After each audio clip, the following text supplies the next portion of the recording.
Manolotra ny araba-finaritra tompoko lasy tompoko vavy tonga soa ato anatin'ny fandarana gasy mafoaka tantely Andrimampianina. Izy no vahintsika tao anatin'ny fandarana tamin'ny heriny androany. Izy no solotenan'i Madagasikara tamin'ilay fifananana iraisam-pirenena Matès en 180 secondes tany Dakar no nanaovana ny dingana famaranana ka firenena 80 no nandray anjara tamin'izany. Teo amin'ny larina faharoa no nisy ny tantely izay nisolotena antsika malagasy. Belzika no voalohany ary Frantsa kosa taorianantsika eo amin'ny larana fahatelo. Androany kosa dia i Ginal Sora Valter no vahintsika tsisy mahalala ny zokinary eo amin'ny sehatry ny skoto. Eo amin'ny sehatry ny asa soratra kosa dia betsaka ny boky nosoratana, isan'izany ny boky Farimamy izay ampiasaina amin'ny fandaharam-pampianarana eto Madagasikara. Ny fiainan'ny manontolo ny dinganan'olalovany teo amin'ny asa soratra sy eo amin'ny sehatry ny fampianarana ary ny fikarohana satria ny tenany dia isan'ny mpikambana mahefa eo anivon'ny Akademia Malagasy. Tamin'ny 12 volana septambra teo dia notoloran'ny ministeran'ny kolotsaina sy ny serasera Pohtsatroka i Nal Sora Valter ka izay no antony safidianantsika azy atao anatin'ny gasy mafoaka. Dia rahantsika ary ny fiaimpiainany nanomboka fony fahakely hatramin'izy 17 taona ankehitriny.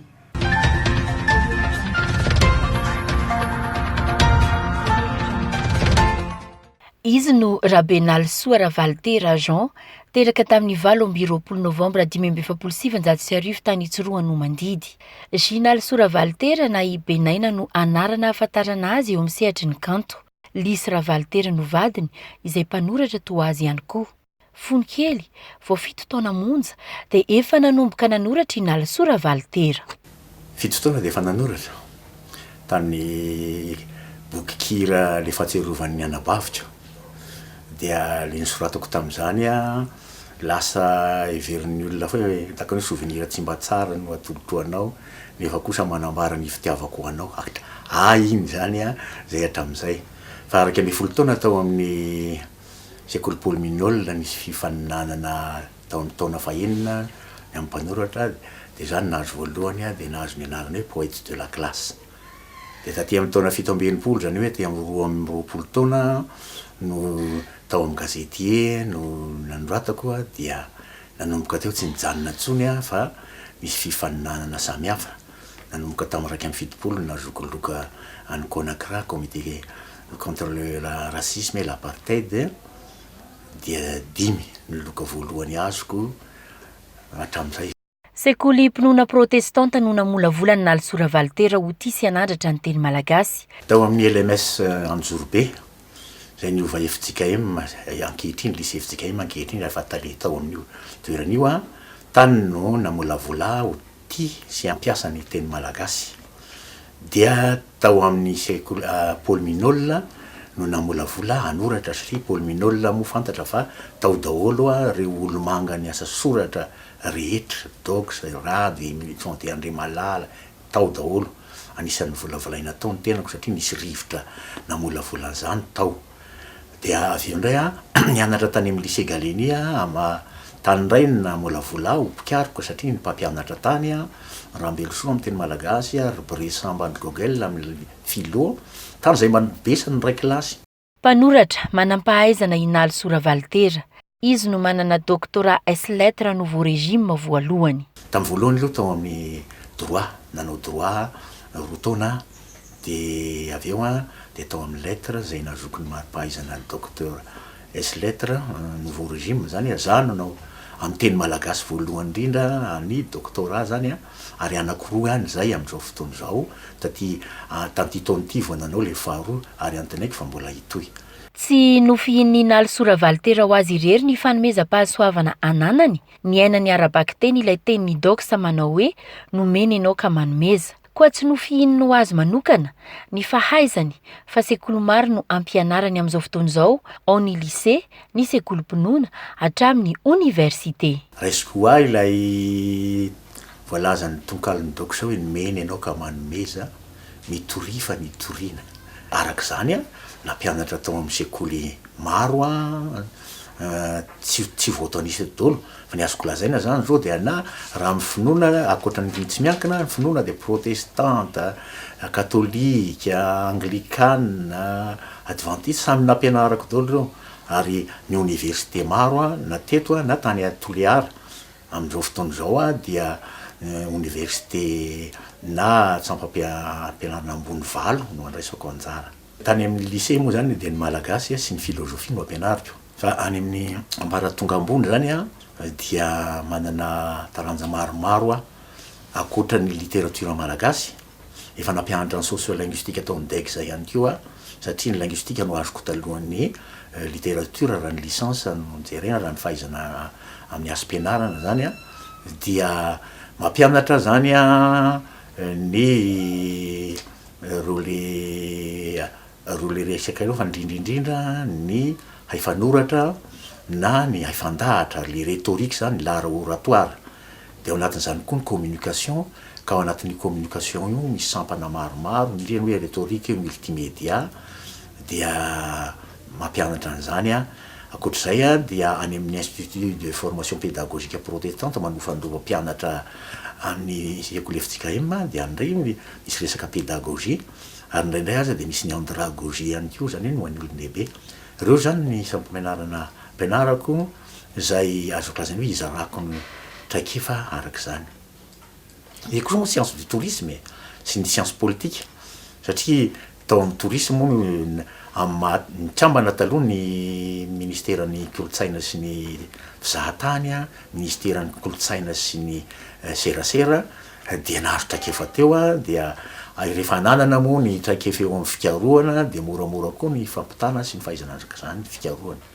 mpanoratra zandriny indrindra tamin'ny indray mihira fahatelo io Nalosora Valtera satria de izy no nifanerasera tamin'ny Dox ary Eode Andriamalala, ry Rado, ry Ranjazana mihoatra sy ry Clarisse Ratsifandrihamanana. Fa isany zokiny indrindra kosa izy amin'ny mpanoratra indray mihira fahaefatra ankehitriny. Za rera angamba manan'izay sary zay a fa efa nahelitro le izy iarahako a amin'ny Ravilo Arson Bernard avy any Antsiranana miaraka amin'ny Rabenja Solomon eto a zay sy Clarisse Ratsifandrihamanana mifanakaiky a teo akaiky teo Milson de Andriamalala teo akaiky teo koa ry Ranjazana mihoatra Rakotoay Ovakle sy Razafindralambo Bernard Razafindralambo Benoît reo zany ny sary fa nifanerasera tamin'ireo a tamin'ny Dox sy ny namany za zany zandriny indrindra tamin'ny ndray mihira faharoa sa fahatelo araka ny fahamaritany Ramiandrasoa azy ary za ndray zao ny anisan'ny zokiny indrindra am'izao vanim-potoana izao a miaraka miavatsy UPEM sy ny faribolana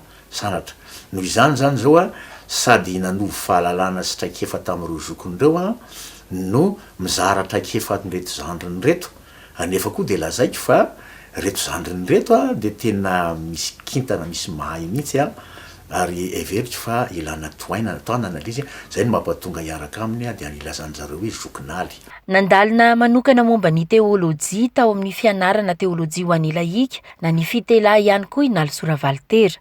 Ankoatry ny teny malagasy dia hainy ny teny anglisy, ny teny frantsay, ny teny latina ary eo am-pianarana ny teny Kiswahili izy ankehitriny amin'ny maha-pikambana azy eo amin'ny Akalanina na Académie des langues africaines. Fikambanana maro no ahitana ny Nalosora Valtera, mpikambana mahefa ao amin'ny Akademia Malagasy ny tenany. Mpikambana mahefa ao amin'ny akademia ary manao velakevitra maromaro ao satria mpikambana mahefa ary filolefitra ao amin'ny sokajy akanto sy ailaza ny tenako. Eo amin'ny sehatry ny kanto, ny asa soratra sy ny teny dia maro ny boky nosoratany Nalosora Valtera. Isan'ireny ny Farimamy izay boky natokana ho an'ny mpianatra.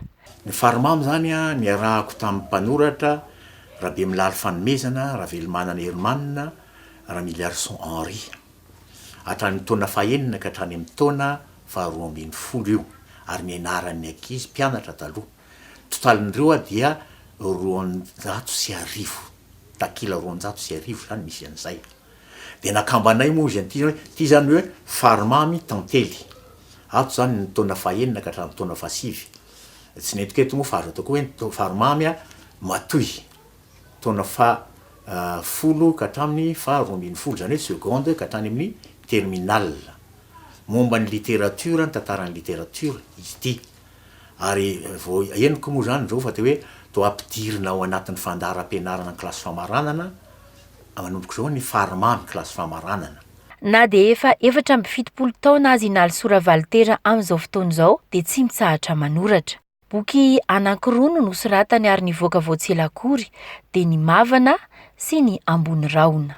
Le voaingana teo zany a izay tamin'ny poatsatoka teo a izay nampian'ny ministeran'ny miserasera sy ny kolotsaina moa ary ato ara dia ny ministry ny serasera sy ny kolotsaina mihitsy nanome le fiteny fanondorana ato a boky anankiroa navokako ny anankiray a Mavana izay azo lazaina hoe loko ahitana loko samihafa zany hoe misy karazany zany eo a dia ao anatiny ao zany a momba ny fitiavana araka ny loko a misy ny fitiambaratelo ny fitiatsiambaratelo misy ny resaka finoana misy resaka fitiava-tanindrazana ary misy any maintimainty zany a dia le amboara nataoko ho an'ireo namako zay efa lasa nodimandry mbola misy 520 izy ato fa mbola misy hafa mbola ataoko an'erinany zay ty boky ty a tsara ananana ity a satria mitahirin'ny tantara ihany koa sy ny lalana naleko ary mba tiako fantana ihany koa fi zany fatorona zany fa araka ny teny hoe rehefa masirasira moa zany indrina ny riankalo a dia ity hoe Ambony Rahona ity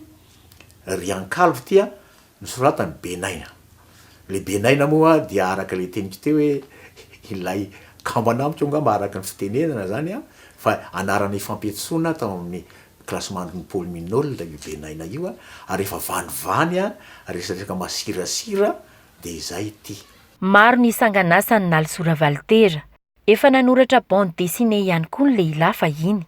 Saingy ny fanoratana tononkalo no tena nanavanana azy ka nazahoany loka voalohany. Tsy vitsy ihany koa ny tantara noforoniny, ny somby tantara, ny tantara tsangana, ny angano ary ny tononkira. I Besa izay niara-nianatra taminy tao amin'ny Paul Minol no mpamorona ny feokira. Atao amin'ny Paul Minol koa niaraka tamin'ny Besa hatrany amin'ny 6e zany ka hatrany amin'ny classe terminale zany a zany nanao tononkira na tononkalo Besa nanao ny feokira dia taty aoriana moa i Besa manana ny maha izy azy mihitsy ireny. Resaka Irza ihany, rehefa skoto dia tsy misy mahafantatra ny iza nohan'olo-tena sy ny fiainana andasy. Hira noforoniny Inaly Soravaltera. Mpanakanto feno izy satria sady mahay mamorikira no mihira ary mahay mitendry gitara sy harmonie ihany koa. Mpikambanao amin'ny korala Ambotately, zafikely ny Pastera Ravaltera ary olona nobeazina tamin'ny skoto. Tily ndray andro, tily mandrakizay. Efa ataoko hoe amin'ny manodidina ny 90 taona teo zany na skoto a tao amin'ny Paul Minol nanao fanekena tany hoe dia avy eo namorona ny mpiandalana tao amin'ny 21e Ambotantely efa faritany Tily a efa fohy be Tily ary efa tondra ny Tily satria ny efa filohan'ny firaisan'ny skotisme malagasy FSM tany amin'ny taona 70 tany a dia nitondra reo skoto tany a Japon tamin'ny taona 170 tamin'ny Jamboree ary mandraka ankehitriny a dia ao anatin'ny tarim-panofanana ny tenako. Tena ataony manefy ny maha olona ary azoko lazaina koa raha ohatra ka itsy fijoroana vavolombelona dia hoe ampandalovy ao amin'ny skotiny ankizy fa ao no mitaiza le maha olona, maha olombanina, maha olona vonina arak'izay. Ny fanabeazana skoto dia mahatonga olombanona koa tsy mahagaga raha nahazo ny pao-tsatroka avy amin'ny ministeran'ny kolotsaina sy ny serasera Inaly Soravaltera tamin'ity volana septambra 2024 ity. Nananana izy azy ilay mpanoratra teo amin'ny sehatry ny kanto satria raha nitaona zao a Inaly Soravaltera no zokiny indrindra eo anivon'ny fikambanana ny faribolana sandratra maro dia maro ny sehatra ny lalovany a raha tsy lasa fa tsy ny hoe na dia mpanoratra izy a dia eo ihany koa ny maha-akademisianina azy a maha-mpampianatra mpikaroka azy a eo anivon'ny fikambanana maro samihafa ihany koa izy dia tompona andraikitra noho izay sehatra maro samihafa izay misy azy zay ary maro voninahitra moa dia fananany daholo maro voninahitra rehetra na ny kanto na eto anivon'ny firenena noho izay rehetrarehetra zay dia menika indrindra raha toloran'ny ministera serasera sy ny kolotsaina ny fankasitrahana. 13 taona no nitanandraikitra taleta eo anivon'ny ministeran'ny kolotsaina Inaly Soravaltera ary efa lehibe nasampan-draharaha tao. Ny tranombokim-pirenena no niandraiketany farany talohany nandehanany ny sotro ronono. Mpikambana ao amin'ny Havatsa UPM sy ny faribolana sandratra ny tenany. izy ihany koa no taleniny édition Saloy. Eo amin'ny resaka kabary dia birao fobe ao amin'ny fimpima na ny fikambanan'ny mpikabary maneran-tany Inaly Soravalitera. Ankoatr'izay dia mpanao fanatanjahantena izy fony zatovo. Betsaka ny mihevitra fa ny mpanoratra dia le olona mirefarefa amin'ny tany na ataontsika hoe mandry atatatra na olona malahelo lava. Amiko dia diso izay. Fa na dia ohatra hoe na dia manofinofy any amin'ny lanitra dia mitehaka amin'ny tany ny tongotra. Ary mba tiako fantatra ihany koa zany fitako fantatra ny olona fa mpanao fanatanjahantena ny ary matoa amin'izao taonako zao 7-7 taona mbola azo lazaina hoe matanjaka ihany dia satria efa nitaiza vatana. Taloha araka ny teneniko teo efa nanao volleyball sy football zay efa nananako coupe zany amboara tamin'ny fahatanorana. Dia ako moa mbola manao fanatanjahantena tahaka ny tenisy sy ny lomano fa asiako zany ty le brevet de l'athlète malgasy ity. Tao amin'ny lycée Galenia no nisin'ity hoe brevet de l'athlète malagasy ity. Zany hoe azoko zany tamin'ny taona 5 mars 1797 zany ty no azoko. Tamin'izany fotoana zany dia nisy azo lazaina hoe ohatra karazana fanadinana. Ka ny tena nataoko zany amin'ny lafiny anankiray dia eo amin'ny hazakazaka dia somary angam-pandeha ihany ny tenako. Ary tao amin'ny lycée Galenia dia tao amin'ny ray kilasy zany nahazo ny voalohany tamin'ny 1000 mètres tamin'izany fotoana zany. Dia ao koa zany ny tsy ny hazakazaka ihany fa ao ihany koa ny amin'ny hoe saut en hauteur vikindava zany 7 centimetres ny avony detantika tsy maka élan tamin'izany vanim-potoana zany. Maro ny amboara efa azony Inaly Soravalitera na teo amin'ny fanatanjahantena na teo amin'ny asa soratra sy ny teny. Ty ampelantanako ty zany dia amboara akoatran'ireo amboara maro na mari-pakasitrahana azoko. Fa ity zany dia nomen'ny fondation Ravinala na Institut de culture et du dialogue ity eo amin'ny Turquie moa zany ity. Ka tamin'ny taona 1912 na 1919 des prix pour la promotion de la langue malgache ity. Raha nisy ny anankiray tiako hita ihany koa zany zao nianatra tao amin'ny lycée Galenia tao nanao terminal atao amin'ny philosophie dia nisy fifaninanana ity tamin'ny taona 17 izay nomen'ny Académie française ministère de l'éducation nationale tamin'ny Frantsa dia hoe fondation nationale de bourses Elitza ity. Tsy mitsahatra ny manandratra ny teny malagasy Inaly Soravalitera. Aminy dia ny teny gasy no mila hifotorana raha tiana hisondrotra ny firenentsika.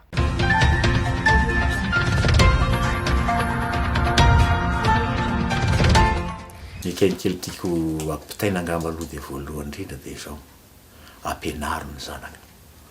Ndraindray ny ankizy tsy te hianatra fa ilaina ny fanerena. Kolotsaina vahiny le hoe tsy mikapoka. Kolotsaina vahiny le hoe tsy manisy azy enjana. Fa tsika malagasy hoe zanaka tiana tsy titsiana ratsakazo. Ilana fanerena ny ankizy ary ilana marika alaitahaka. Fa raha ny mpitarika any am-mpitondra firenena ny tiako tenena zany any am-mpitondra fiangonana any am-pitary raha any no manao ny tsy mety tsy gaga tsika raha ohatra ka totongana ny aty ambany rehetrarehetra fa iny ny alainy tahaka. Raha misy ny kolikoly, raha misy ny tsy fanjakana fahamarinana, raha misy am'zany ny aty ambany mba mandiny tena aloha tsika aty amin'ny ray aman-dreny. Fa zay ataon'ny ray aman-dreny dia tahafin'ny ankizy dia mijoro amin'ny fahamarinana zany. Dia raha misy koa afatra ataoko ihany koa dia ajao ilay kolotsaina le mahamalagasy antsika. Fa amin'izao andro ny fanatontolona izao aza marina fa tsy azontsika hidivirana iny fa tazony ihany mahamalagasy antsika. Fa rehefa voatazona mahamalagasy antsika manjary voasitona aty amintsika nge ny mason'izao tontolo zao tsotra kely fotony ireny ary zany dingana kely nataotsika tamin'ireny barea reny nanjary nitodika anakaty daholo mason'izao tontolo zao.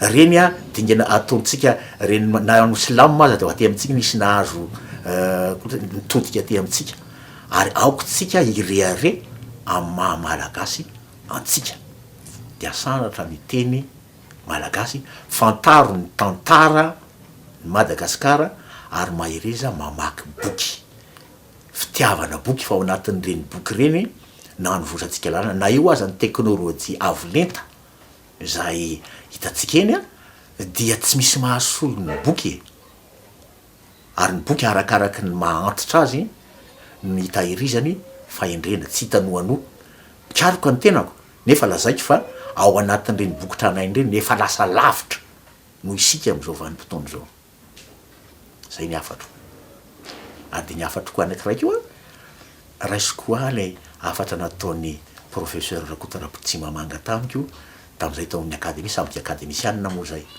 de rehefa manao etsika zany atao amin'ny directeur ny kolotsaina ka manasa eo foana izy misotranao ary professeur ao fa na dehibe aza ny andraikitrao a tonga foana ianao de zao noteneniny zao nizy Ravaltera menitsika ka tokony anome manarakaraka zany a omeo voninahitra ny olona manome voninahitra anao fa vao maka hitomboko ny voninahitra ao